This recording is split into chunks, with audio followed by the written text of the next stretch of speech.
Social Security disability hearings routinely feature a staggering contradiction. We adjudicate a claimant's capacity to navigate modern, fiber optic, heavily automated work environments using a labor taxonomy frozen in 1977. For decades, vocational experts, or VEs, have justified their assessments of existing jobs by relying almost entirely on the Dictionary of Occupational Titles, the DOT. The regulatory landscape governing this testimony recently shifted with the implementation of Social Security Ruling 24-3P.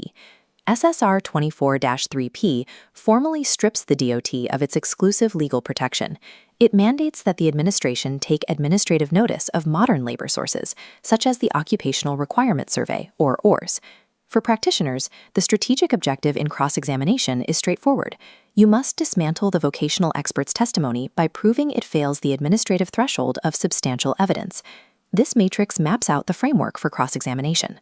To break down a VE's claims, we rely on a three-vector attack, exposing the regulatory gap, the metacognitive gap, and the flaws of black box methodology. Effective cross-examination targets the vocational expert's underlying data model rather than the claimant's specific medical symptoms.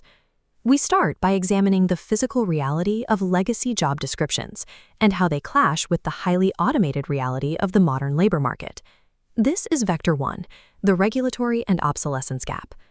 When relying on 49-year-old data, VEs frequently cite ghost jobs.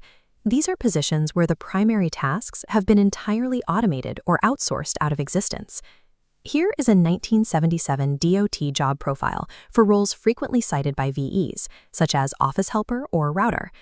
The manual tasks defining these roles, physically sorting paper files, manually stamping envelopes, or hand routing mail, have been completely absorbed by software automation. Once you subtract the automated responsibilities, the remaining manual tasks bear no resemblance to the actual baseline requirements needed to hold competitive employment in 2026. SSR 24-3P demands the use of modern data correctives. The Occupational Requirements Survey provides current metrics on what jobs actually require today. In cross-examination, force the VE to explain the discrepancy. Ask directly, if the DOT description for this role conflicts with the modern physical or mental requirements found in the ORS, how did you reconcile those differences today?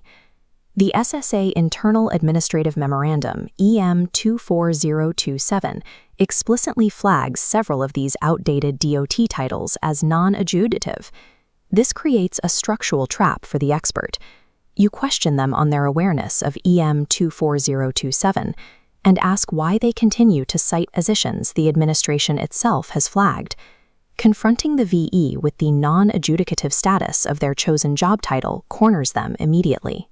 If the VE is unaware of the memo, their expertise is compromised. If they are aware but chose to ignore it, their objectivity is fractured. Relying on a ghost job that has been internally invalidated by the SSA provides grounds to argue the VE's testimony falls below the standard of substantial evidence. Physical automation only accounts for half the discrepancy. We have to address the mental and social realities of the modern workplace. This introduces Vector 2, the metacognitive and evolutionary gap. This radar chart compares two datasets for workplace demands. The 1977 DOT baseline effectively measures interactions with physical things and static data.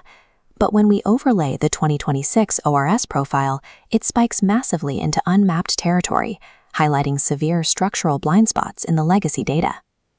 The DOT entirely lacks metrics to account for the modern necessity of constant collaborative communication and rapid team coordination.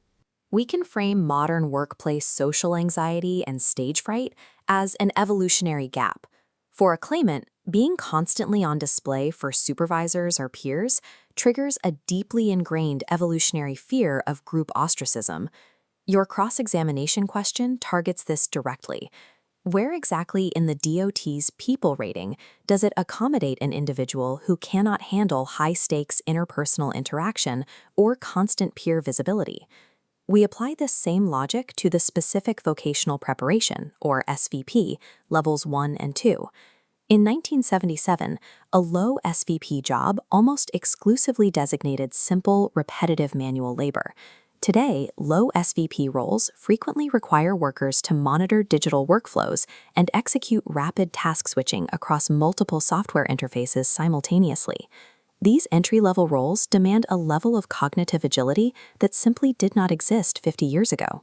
Ask the VE, does the SVP 1 or 2 job you cited require metacognitive flexibility, such as responding to rapid changes in digital workflows?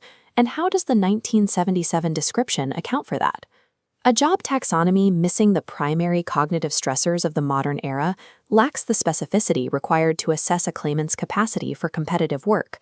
Once the qualitative descriptions of the jobs are compromised, we move to the quantitative data, the national job numbers. This is Vector 3, the methodological black box. The foundational statistical flaw in VE testimony is that the Dictionary of Occupational Titles does not actually provide job numbers. This flowchart illustrates the crosswalk methodology. Because the data doesn't exist natively, VEs map narrow 1977 DOT codes to massive, highly generalized modern SOC aggregates, standard occupational classifications. To translate these classifications and subtract obsolete roles, VEs rely almost entirely on proprietary software algorithms.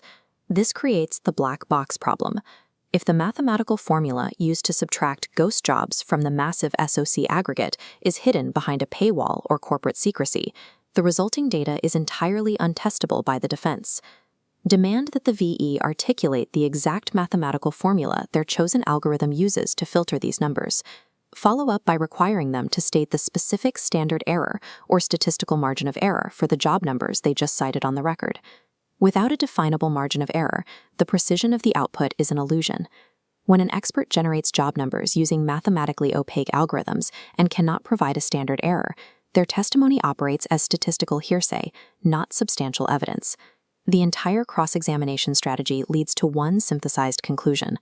Looking back at our attack vector matrix, Vector 1 collapses because the VE relies on 49-year-old job descriptions riddled with automated ghost jobs.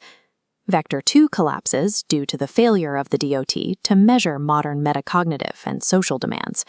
And Vector 3 collapses when we expose the reliance on mathematically opaque black box algorithms to generate national job numbers. You deliver the legal synthesis by combining these 3 data failures into a single closing question for the VE.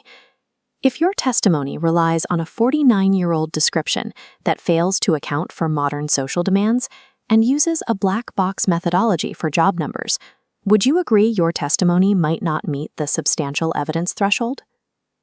The data model breaks under scrutiny.